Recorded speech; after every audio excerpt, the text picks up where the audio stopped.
Means what? So determine the patient in the field in three ways. Dimensions. Yep. We discussed, or we learned that we have to spatially encode the patient in order for us to get the image, right? So what does that mean? That means we use gradients. The term gradient, like I said, has so many different interchangeable things that we've kind of learned about.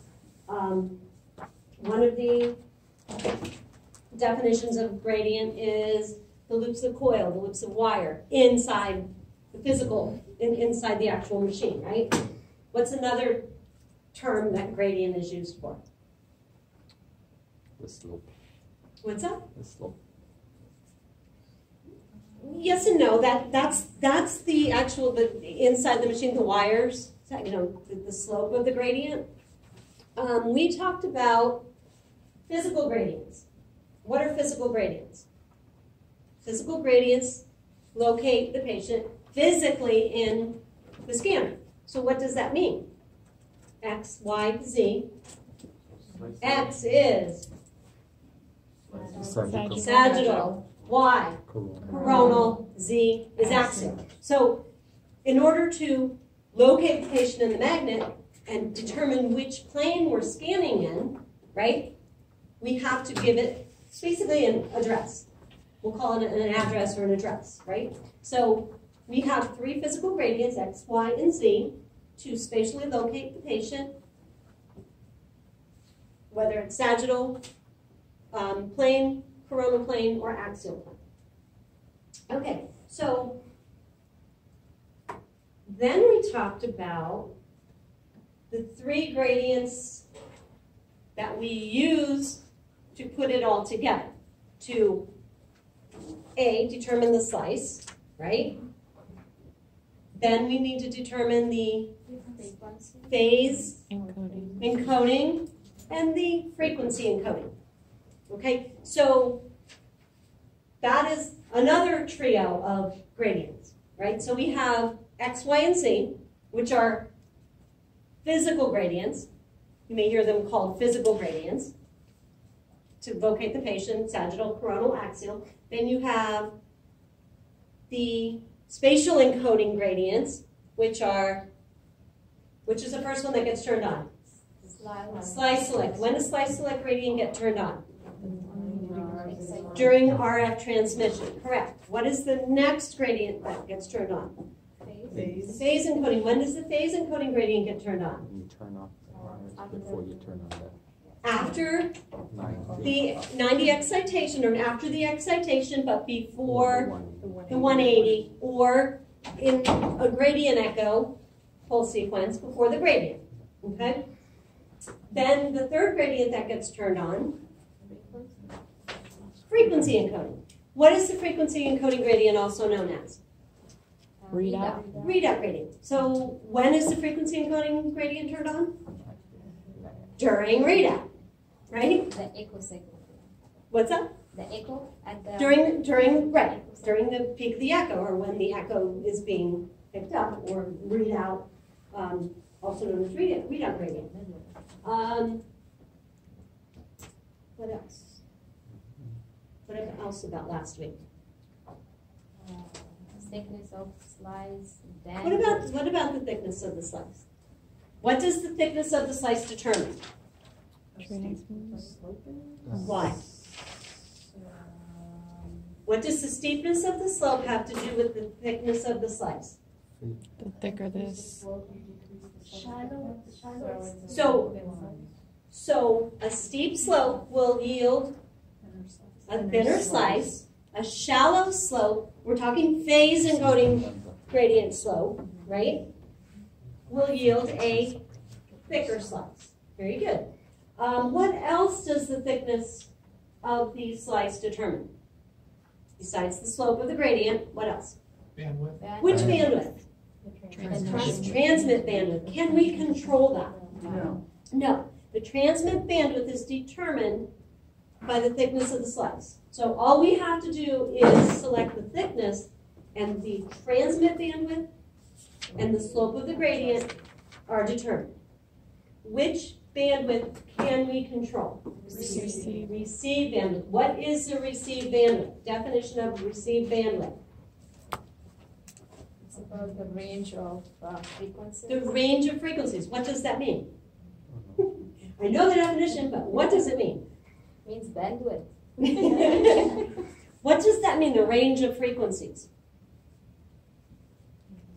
Different frequencies. Strength.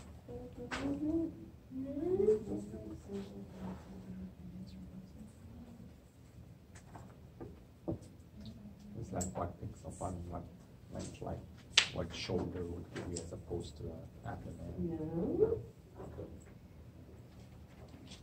The metal. Have you all seen receive bandwidth parameter on your parameter page?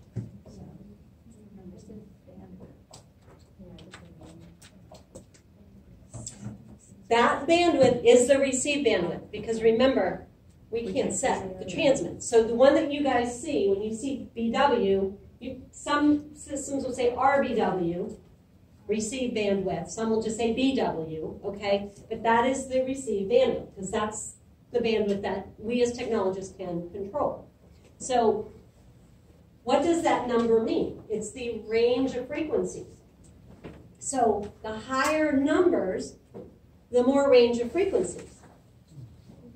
So look at it just like the noise. Remember when we were talking about noise and there's construction outside, the window's closed, you don't really hear it, right? You open the window a little, you get a little bit of that noise, that's it, right?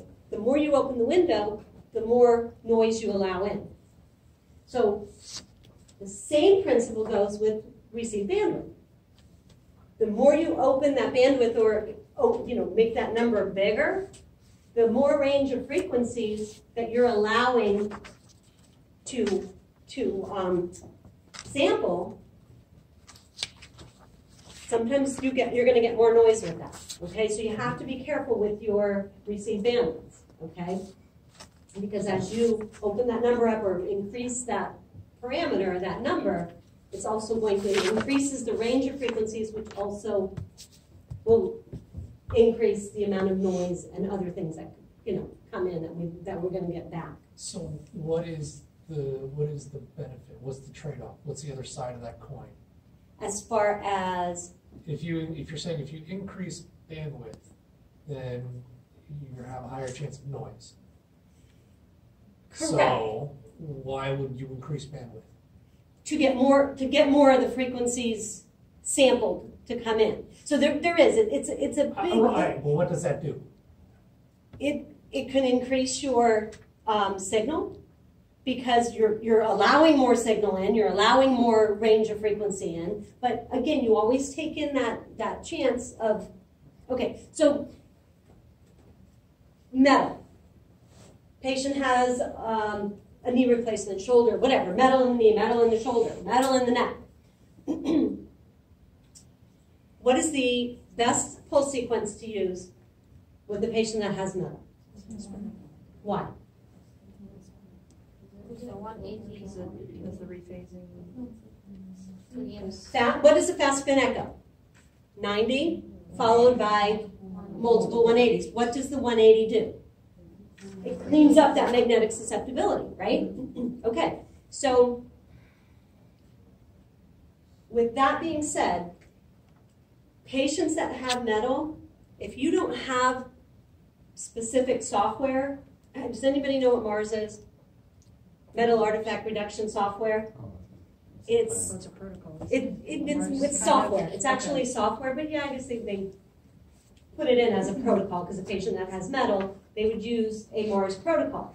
Well, with MARS protocol, basically what it's doing is it increases the bandwidth, like way up, like 80, 84. So you're introducing more range of frequency, trying to get around that metal artifact.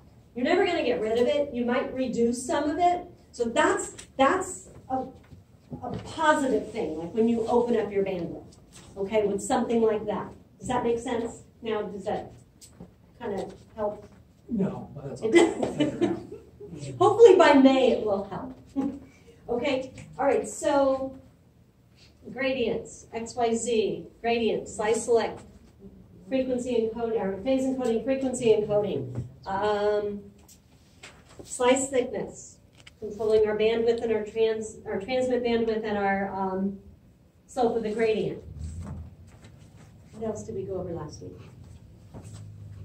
Physical gradients, X, Y, and Z, sagittal, coronal, axial. Is everybody in a good place? Yep. All right, so tonight we're going to take it a little step further, and we're going to talk about K-space.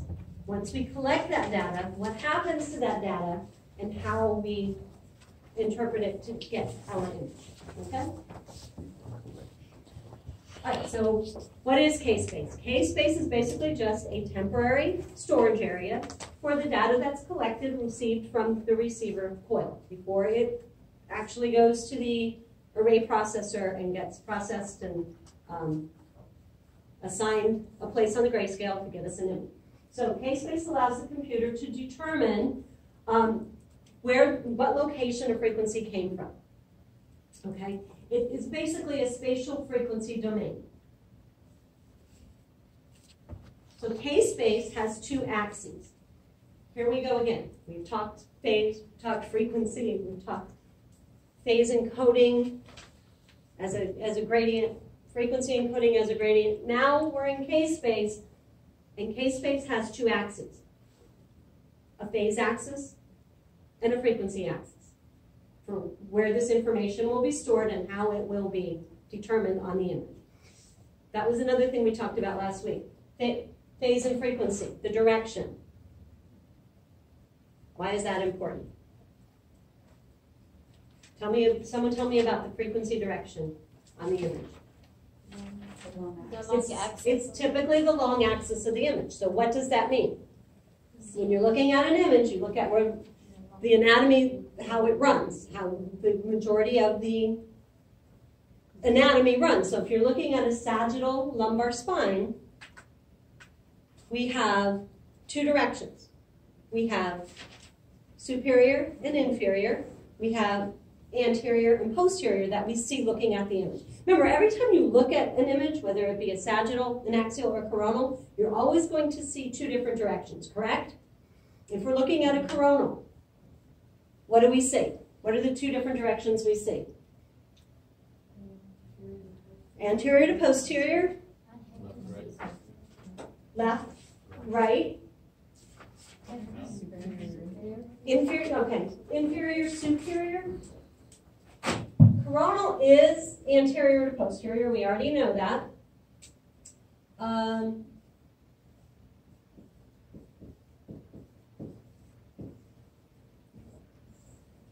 Okay, so this is a coronal image, right? What do we have over here? Right. What do we have here? The coronal runs A to P, but when we're looking at the image, we see superior, inferior, right, left, correct? All right, so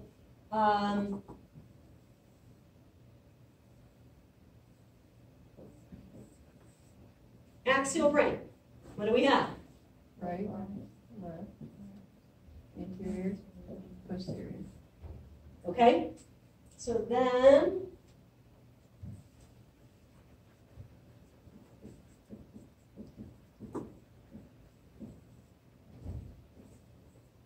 we have, Anterior, posterior, superior, whoops, inferior. okay, but this runs right to left. Correct? So just think about it this way. I know this is anatomy, this is basic stuff. If it's a sagittal, we know sagittal runs right to left. So when we're looking at a sagittal image, we see anterior, posterior, superior, inferior. When we're looking at a coronal image, which is A to P, we see right, left, superior, inferior. When we're looking at an axial, well, when we're looking at an axial brain, that's a little different. We have right, left, and AP, but if we're looking at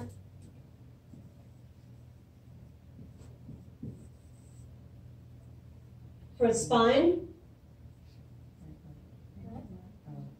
Interior. Posterior. What is the same thing? I was thinking, you know what I was thinking in my mind? With an axial brain, what's your frequency direction? A to B. On an axial spine, it's right to left. Or if it's an abdomen, if this, let's say this was the abdomen, it's right to left. Okay, so only what you have to look at is the anatomy, the long axis of the anatomy to figure out your frequency direction. Okay, so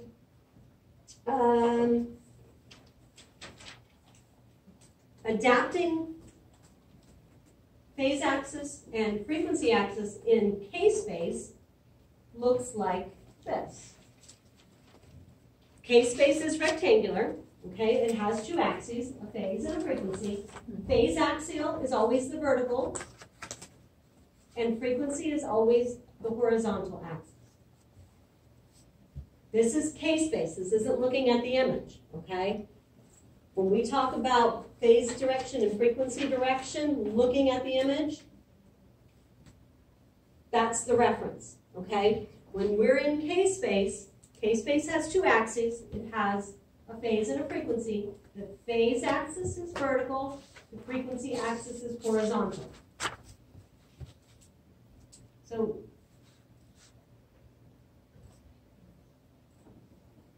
okay, so the origin of a frequency is going to be based upon the phase and frequency encoding.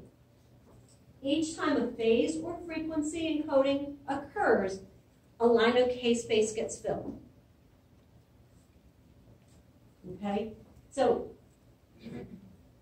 every time a phase and frequency encoding occurs, a line of K-space gets filled. An image does not become complete until all of K-space is filled. Now, the way K-space gets filled, there's several different ways that we can fill K-space. It's important for you guys to know that the way that K-space is filled does not represent the way the image actually appears. Okay? We can fill K-space in several different ways. Right to left, superior to inferior. We can go right, left, then down, back left, okay? The way it's filled does not necessarily mean the way the image is going to look. All right? So there's many different ways that we can fill K-space.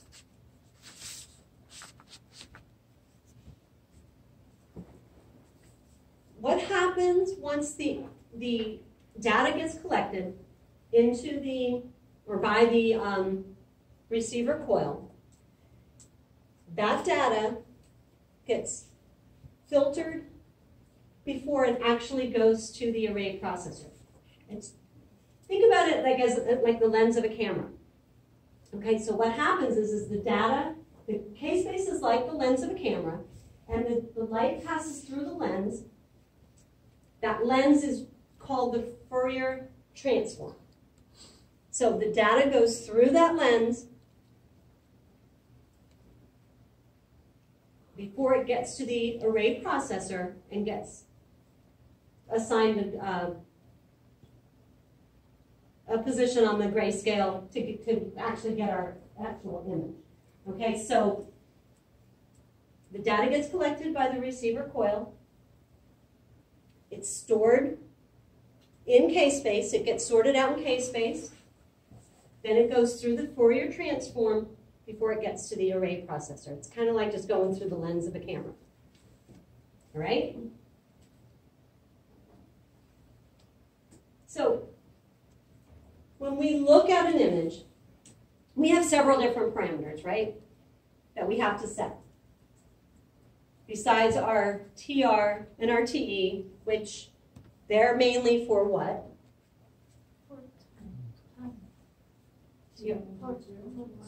For our image weighting, right? TR and TE, those two parameters are basically for image weighting.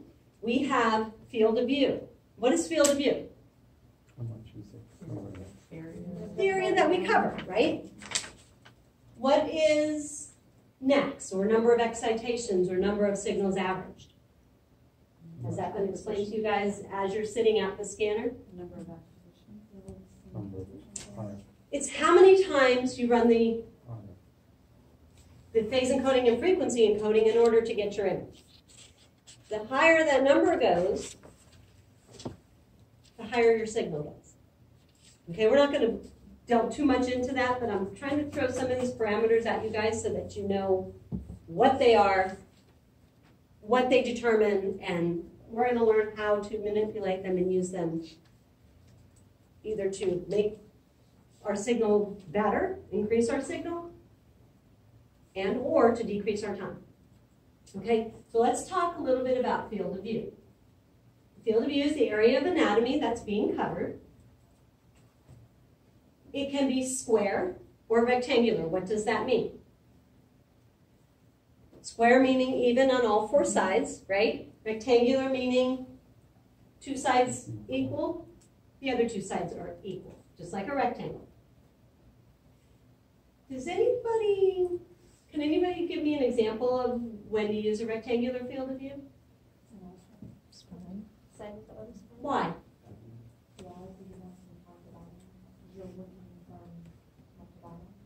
because it's It's a longer. longer length to cover. Because we have frequency X. We need to see everything out here? No, Do we need to see no. back behind? So, collimate. Yeah, you can pretty much call rectangular field of view collimation because we're bringing that in because it's signal data that we don't need. Okay, so that's considered rectangular field of view. And axial abdomen, same thing. Anything outside of the skin, we don't need to see, right? So we can bring our field of view from square down to rectangular. All right, so the field of view is determined by the slope of the phase encoding gradient. I'm sorry, the frequency encoding gradient and the number of different phase encodings that get taken. All right, don't get confused yet. Hang on a second.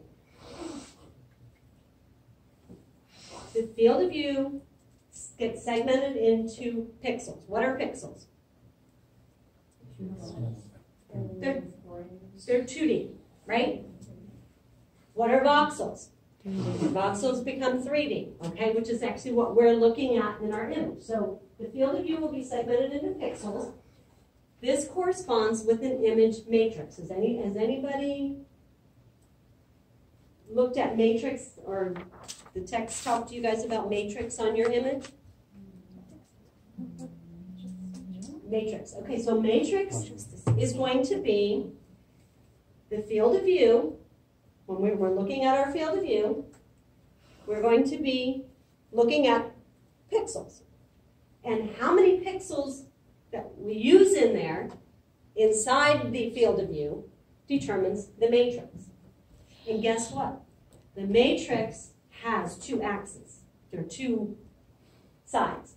It has a phase and a frequency. So again, we use gradient, the word term gradient, in several different areas. We also use phase and frequency in several different ways. We use phase and frequency as spatial encoding gradients, right? We have 3 spatially encoding gradients: slice select, phase encoding gradient, frequency encoding gradient. The K-space has 2 axes. It has a phase axis, which is the vertical axis, and it has a frequency axis, which is the horizontal. Okay, so again, we're throwing out these terms, I guess we can say rather loosely, because we use them in several different scenarios. So now we're going to talk about field of view, and what fills the field of view. We use the matrix for our pixel size and how many pixels are included into the field of view. Okay, so the image matrix is how the field of view is divided into pixels. It gets broken down into 2 figures, phase and frequency. Has anyone seen these numbers on their parameter page? 256 by 192. That is your matrix. Okay? Your first number is your frequency matrix. Your second number is the phase matrix. This is going to determine the amount of pixels that are used, and the amount of pixels is determined by the size. Okay? So we're filling an area which is called the field of view, right? That's the anatomy that we're covering. We are filling that area with pixels. If there are more pixels in that area, what will the size of those pixels be? Smaller, okay? So if we look at, let's say that's at 256 by 256, right? That means in the frequency matrix, there's 256 pixels. Pixels, not pickles. Pixels. In the phase matrix, there's also 256 pixels. So they're A square, right? 256 by 256. If we took that same area field of view, and let's say we made it 128 by 128, what happens to the size of the pixels? They get bigger. Does that make sense? We're filling the same area or field of view. Depending upon what size matrix we use will depend on how big or small the pixels are. So okay? You want your pixels to be smaller so you get more detail? Smaller pixels, more pixels and smaller pixels gives you more spatial resolution. Okay? Lower number of pixels or thicker pixels gives you more signal. Okay? So yeah, so it's a give or take. So this 256 by 192 means that